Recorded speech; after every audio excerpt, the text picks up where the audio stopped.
한 해가 저물어가던 한겨울의 어느 늦은 밤, 동래군 기장면 청강리 무곡부락으로부터 약 10분 거리 떨어진 산턱에 위치한 연봉사.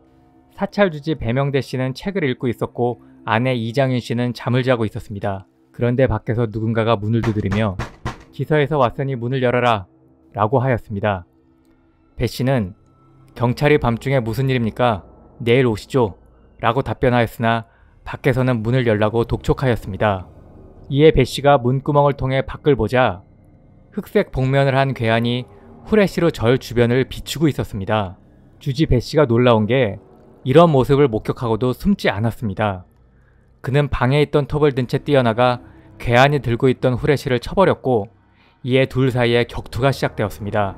20-30분간 이어진 싸움 중의 틈을 타 배 씨는 절에서 약 30m쯤 떨어진 곳에 사는 전처로부터 얻은 성인 아들에게 알리기 위하여 현장을 잠시 벗어났습니다. 그리고 얼마 후 배 씨가 다시 돌아왔고 그의 아내는 앞가슴 4군데에 흉기가 찔려 죽어 있었습니다.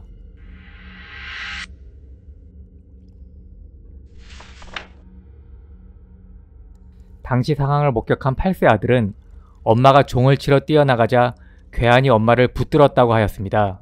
즉 아내 A씨가 동네 사람들에게 알리기 위하여 법당 앞에 있던 절간종을 치려고 하자 괴한이 칼로 그녀를 찔러 죽였던 것입니다. 현장에서는 범인이 떨어뜨리고 간 검은 안경, 후레쉬, 그리고 거지로 된 흰색 손수건이 발견되었습니다. 안경 감정 결과 범인은 매우 나쁜 시력을 가지고 있었고 배 씨의 진술에 의할 때 범인은 30-40대의 나이의 작은 키였습니다. 경찰은 즉시 특별수사반을 설치하고 수사에 돌입하였습니다. 동래경찰서 수사계 형사주임 정태규 형사는 한 일간지에서 이 사건 수사 과정을 이렇게 회고하였습니다. 주지 부부 나이차가 대략 15살쯤 되었으니 치정에 의한 범행을 의심 안 할 수는 없었죠. 하지만 평소 부부 사이가 좋았다고 하고 아내가 기가 먹어 처음 딱 봤을 때는 지능이 좀 떨어진 사람으로 보였다고 해서 치정은 배제했습니다.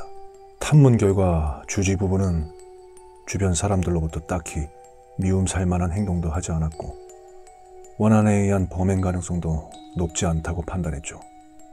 결국 남은 건 상습 사찰 강도범의 범행뿐이었습니다. 솔직히 처음에는 어렵지 않게 해결할 거라고 낙관했어요. 그럴 수밖에 없는 게 복면을 썼다고 하지만 잡기만 하면 배 씨를 상대로 직접 범인인 것 같냐고 확인시킬 수도 있었고 범인의 유류품도 상당수 발견되었으니 소지 여부나 출처를 추궁하면 되니까요. 근데 맘같이 안 되더라고요. 정말 이 잡듯이 뒤졌습니다. 근데 용의선상에 오른 10여 명 모두 허탕이었죠. 하도 쑤시고 다니다 보니 저희 동네에서 미제 사건이 거의 다 해결될 정도였다니까요. 이 새끼 잡으려다가 강도 11건, 절도 214건이 해결되었으니 이건 말 다 한 거 아닙니까? 비록 허탕은 쳤지만 사찰 전문 강도범이라는 확신은 더욱 강해졌습니다. 그래서 이번엔 경찰에 신고되지 않은 사건에 분명 추가 단서가 있을 것으로 보고 미신고 사건을 수소문하였습니다. 결국 이 사건 발생 전 주변 사찰 등지에서 벌어진 5건의 추가 건을 찾아냈는데 복면 후레쉬의 식도의 사용 및 범인의 전체적인 용모까지 딱 이 사건 범인의 짓이 분명했습니다. 이 정도면 반드시 전과가 있을 터이니 경찰서는 물론 부산, 대구, 인천 등 전국 방방곡곡 교도소를 찾아다니며 전과자 자료를 뒤졌고 결국 26명으로 압축했어요. 어쩌겠습니까? 또 뛰어다녀야지. 허탕과 실패는 계속되었지만 결국 확실한 한 명이 남았습니다. 36살 이방우. 이미 다소 전과가 있던 그는 12건의 사찰 강도를 저질러 징역 6년을 선고받고 복역하다가 작년 8월 15일 광복절 특사로 출소한 자였습니다. 그가 출소하자 연이어 사찰 강도가 터지기 시작했어요. 이방우도 안경을 끼었고 여러 피해자들이 기억하는 범인의 전체적인 모습과도 닮아 진범이 유력했습니다. 아니, 이 새끼 범인 맞아. 그런데 어디 있는지 알아야 잡지 않겠습니까? 이 사건 범죄 발생 5개월이 넘어갈 때까지 소재는 오리무중이었는데 언제까지 이 사건만 붙들고 있을 수도 없는 것 아니겠습니까? 그리고 이번 달 초순 진짜 마지막이라는 심정으로 이방우의 연고지인 거제동 일대를 다시 한번 뒤졌어요. 방우야, 방우야, 이제는 좀 나올 때도 되지 않았냐? 그런데 최희수 형사가 정보원으로부터 오후에 가방을 들고 집을 나가면 아침에야 돌아오는 묘한 놈이 있다는 정보를 얻어온 겁니다. 문제는 이 새끼가 이창조라는 이름을 사용하며 선원이라고 하니까 진짜 이방우인지 확인 작업이 필요했습니다. 당연히 당장 잡아보고 싶었죠. 하지만 지금까지의 개고생을 물거품으로 만들 수는 없었습니다. 신중해야 했죠. 미행이 시작되었어요. 그 새끼는 진짜 낡은 가죽 가방을 들고 집을 나서 부산진과 동래구 일대를 배회하다가 귀가했는데 물색 행위로 보였습니다.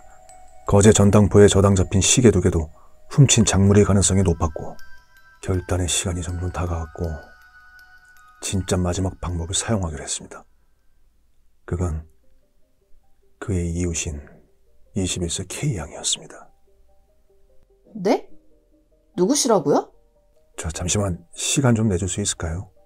저 남자친구 있어요. 예? 아이, 그건 아니지. 미쳤어요? 그걸 저보고 하라고요? 아이, 저라고 그걸 부탁드리고 싶겠습니까? 이 사람들이 미쳤나 봐. 형사님 여동생이면 시키겠어요? 물론이죠. 아, 지금 장난해요? 제발 부탁 좀 드리겠습니다. 꼭 해야 돼요? 아, 나 무서운데. 결국 그녀의 협조를 얻어내는데 성공하였습니다. 언니! 언니! 누구세요? 아, 안녕하세요. 옆집이에요. 그녀는 소주와 사이다를 사서 저와 함께 사는 이방우의 집을 자주 방문하며 그들의 경계를 누그러뜨렸고 결국 일주일 뒤 그의 가방 안에 후레쉬와 쌀자루가 들어있다는 것을 알아냈습니다.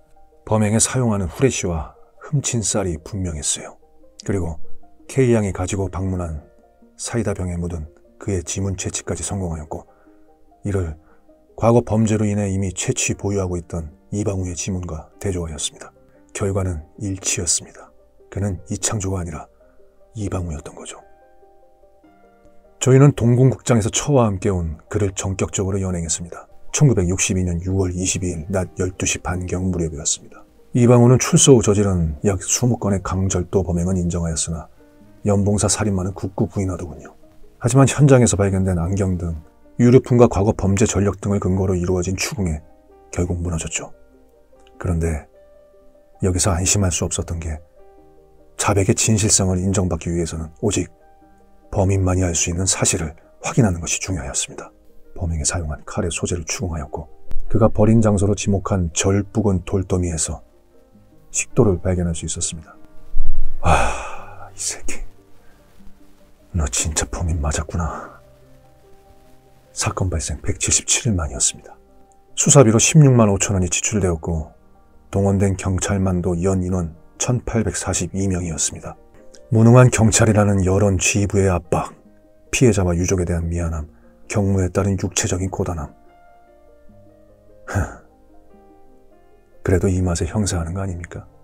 오늘은 삼겹살에 소주입니다.